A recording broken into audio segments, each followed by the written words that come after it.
Fala galera, tudo bem? Professor Rafael Carlos de Sociologia aqui da plataforma Gonçalves Dias, mais uma vez com vocês e dessa vez para tratar do seguinte assunto: o que são mudanças sociais? É isso mesmo.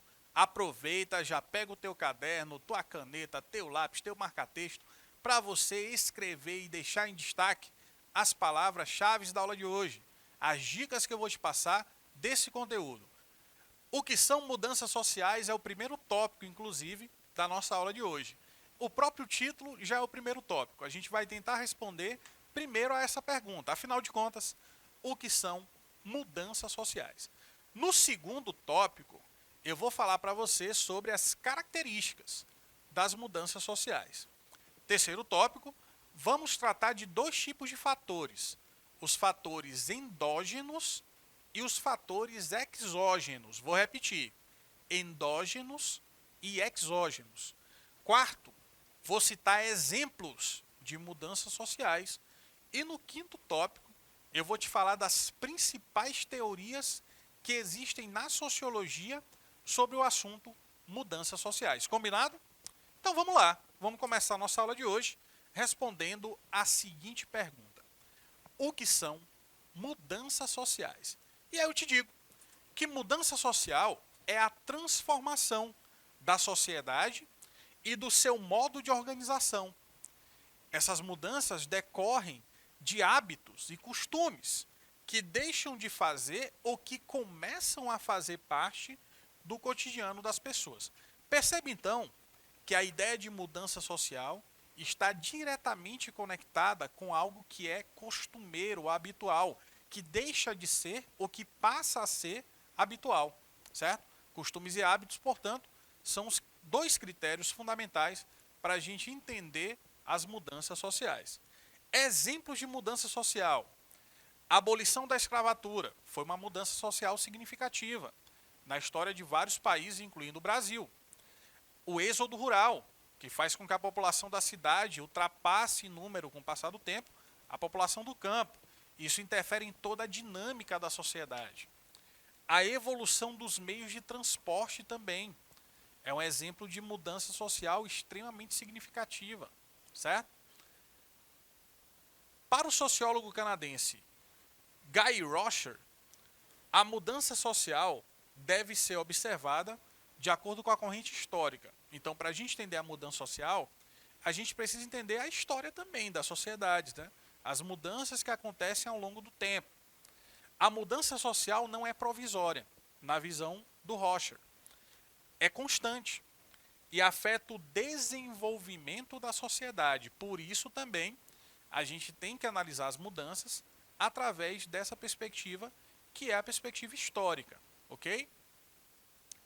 Características das mudanças sociais. Aqui muita atenção, tá? Redobra a atenção aí na aula e aproveita para anotar no caderno. Isso aqui é muito importante, é uma das partes fundamentais desse conteúdo aí. Então vamos lá. Primeira coisa: mudanças sociais são fenômenos coletivos.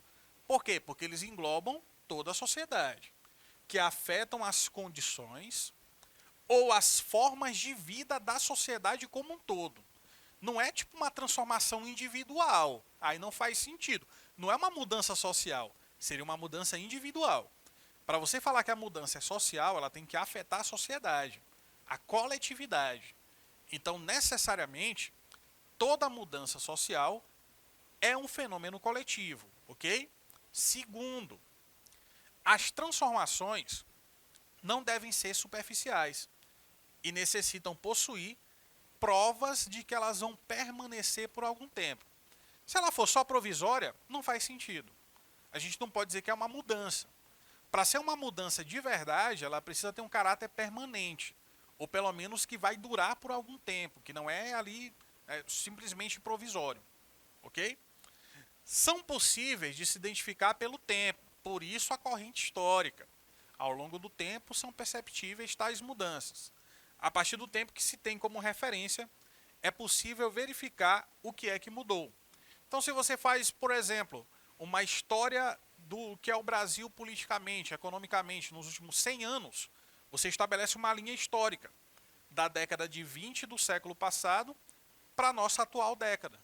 E aí você vai ver o que mudou nesse período de tempo, quais foram as mudanças sociais, socioeconômicas, políticas mais significativas. São mudanças que devem afetar a estrutura da sociedade. O que é a estrutura da sociedade? É a base, é a economia, a política, a cultura, certo? Pois assim, a sua observação se torna possível. Por isso que não pode ser superficial.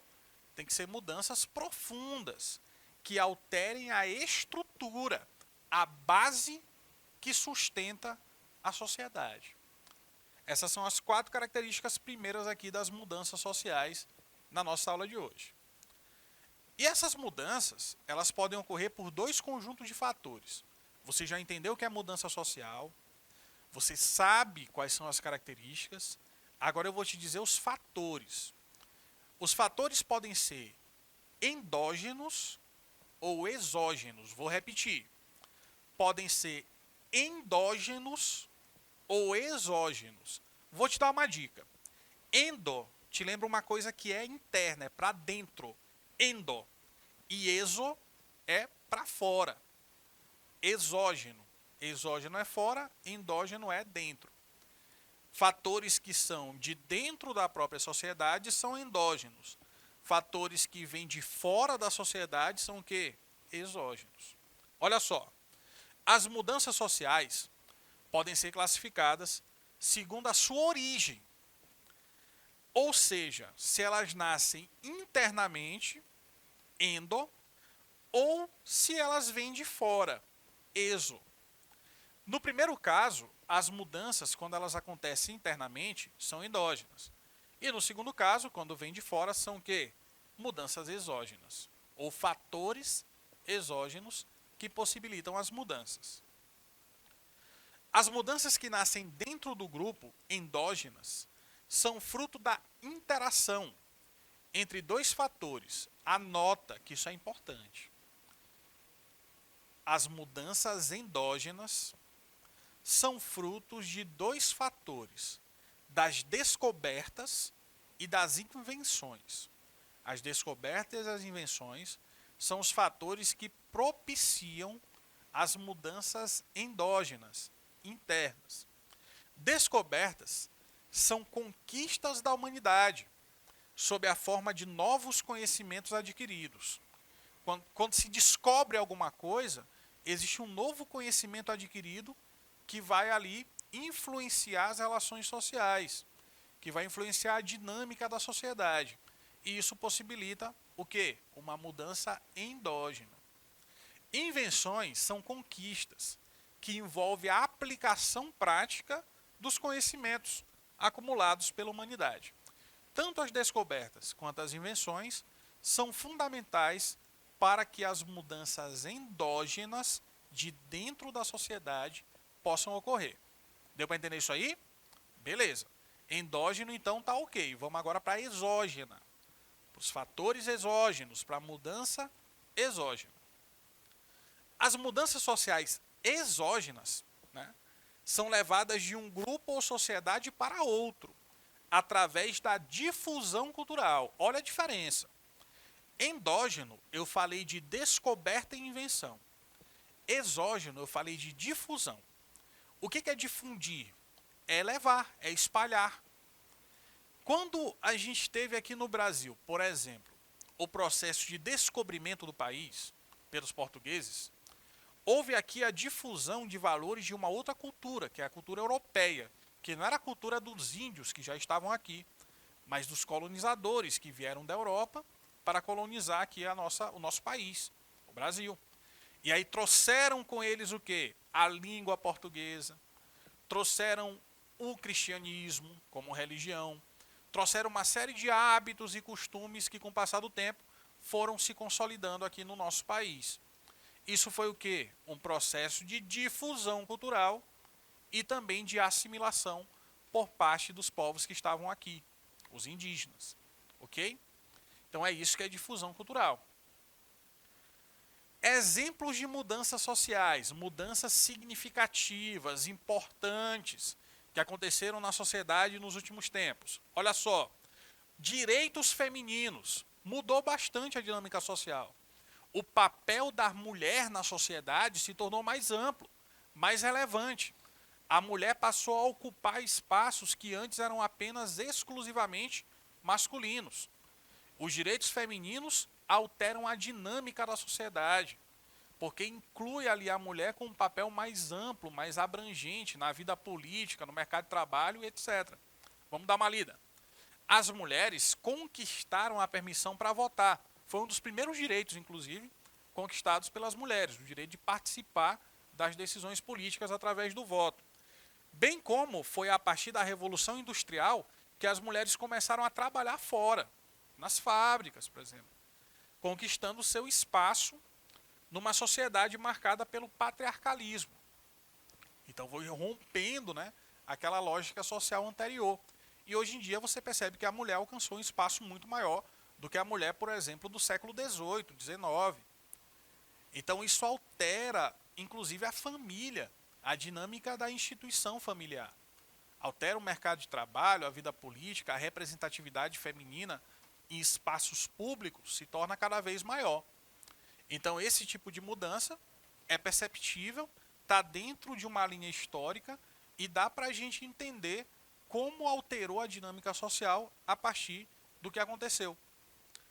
Relações de trabalho também. Hoje em dia, passa-se mais tempo no trabalho, muitas pessoas, né, passam mais tempo no trabalho, mas em contrapartida também é possível trabalhar em casa. Home office, trabalho remoto, ainda mais por conta da pandemia, né?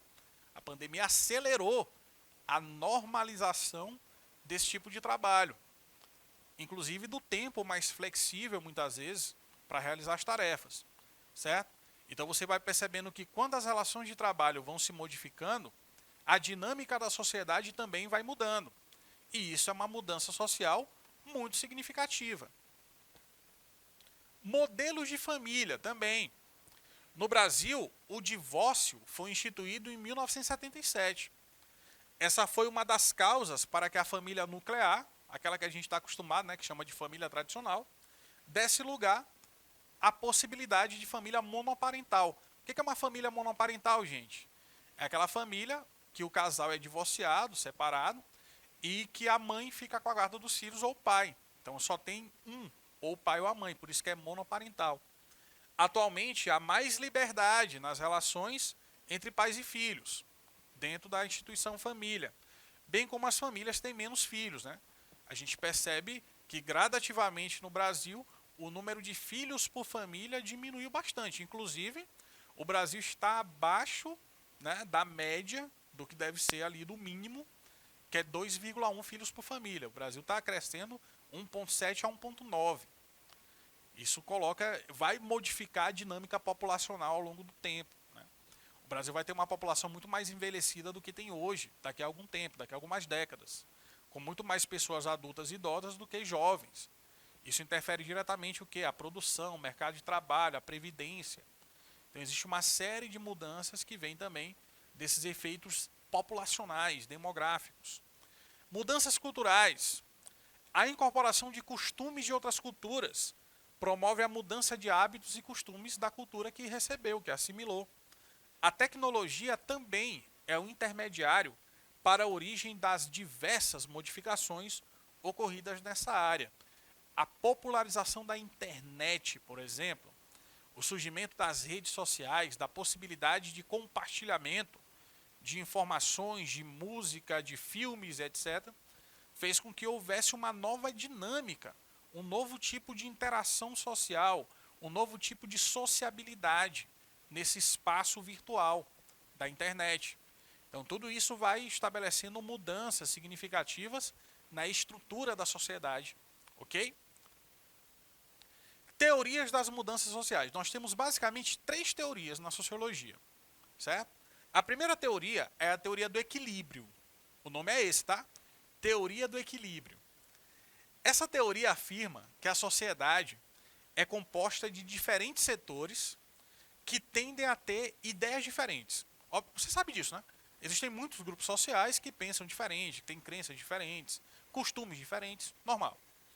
Portanto, o objetivo das mudanças é manter um equilíbrio entre esses grupos para que eles não atinjam a ordem da nação, para que não haja desordem, para que a ordem se mantenha intacta, não se mantenha atingida.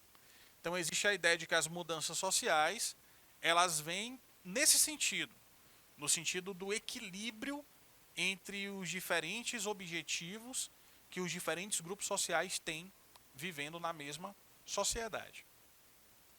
Teoria da evolução. Essa teoria da evolução expressa que as sociedades podem estar em evolução contínua, uma vez que as pessoas têm a capacidade de desenvolver instrumentos, estruturas e pensamentos complexos. Em outras palavras, para essa teoria, toda evolução representa uma mudança social. A mudança social está diretamente ligada à ideia da evolução da sociedade. Mas nem toda mudança social impulsiona o progresso. Vou repetir para você. Toda evolução representa uma mudança social. Mas isso não quer dizer que toda mudança que acontece na sociedade vai representar um progresso. Pode representar o quê? Um retrocesso. Ok? Não é porque mudou que necessariamente vai progredir. Pode ser que tenha mudado, mas que tenha retrocedido. Que não tenha progredido, por exemplo, economicamente, mas que tenha sido um retrocesso econômico aquela determinada mudança que acontece na sociedade. Teoria do conflito é a terceira teoria, né? Dentre essas várias teorias que tem aí sobre mudança social. Essa teoria, chamada teoria do conflito, equilíbrio, evolução e conflito, são as três teorias. A teoria do conflito expõe que nas comunidades existem vários grupos que estão constantemente lutando pelo poder. Então existe ali uma visão hierárquica. Ei, o que é hierarquia? Hierarquia é relação de poder. Para essa visão do conflito, para essa teoria do conflito, os grupos sociais estão em constante disputa pelo poder. Essas batalhas, entre aspas, causam grandes danos ao desenvolvimento social, pois não se atinge a estabilidade, já que constantemente os grupos estão em disputa. É a teoria do conflito. Essas mudanças, elas acontecem por causa do conflito. O conflito motiva as mudanças, mas isso não quer dizer que essas mudanças levem ao desenvolvimento, porque elas não garantem a estabilidade. Como existe sempre o conflito, existe sempre o contrário da estabilidade. Aí eu te pergunto, o que é o contrário da estabilidade? É a instabilidade.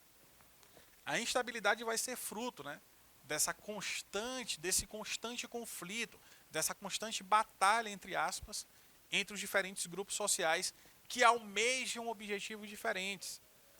Essa teoria, inclusive, ela lembra a teoria da luta de classes, que é a teoria lá do Karl Marx, do século XIX, né, que fala do capitalismo, do antagonismo, da relação diferente entre burguesia, classe dominante, e proletariado, classe dominada. Então você pode perceber aqui que existem formas diferentes de explicar as mudanças sociais. Existe a teoria do equilíbrio, a teoria da evolução e a teoria do conflito. São as três vertentes, as três visões sociológicas sobre esse assunto das mudanças sociais. Você também aprendeu na aula de hoje que as mudanças sociais, elas têm como fatores causas endógenas ou exógenas. Dependendo de onde vem, de qual é a origem da mudança, você considera que uma mudança seja endógena ou exógena. Endógena é aquilo que é interno, para dentro. Então tem a ver com o quê? Com as descobertas, com as invenções que ocorrem internamente, naquele próprio grupo social, naquela própria sociedade. Enquanto que os fatores exógenos são aqueles que vêm de fora, que são sobretudo frutos da difusão cultural, do processo de absorção de hábitos, de absorção de costumes, de valores culturais que um povo acaba recebendo de outro. ou então do intercâmbio também, que acontece entre as culturas, que é fruto da sociedade, desse mundo globalizado. E com isso a gente encerra mais uma aula de Sociologia. Espero que tenha sido boa para vocês e a gente se vê então numa próxima videoaula. Um abraço a todos e até mais.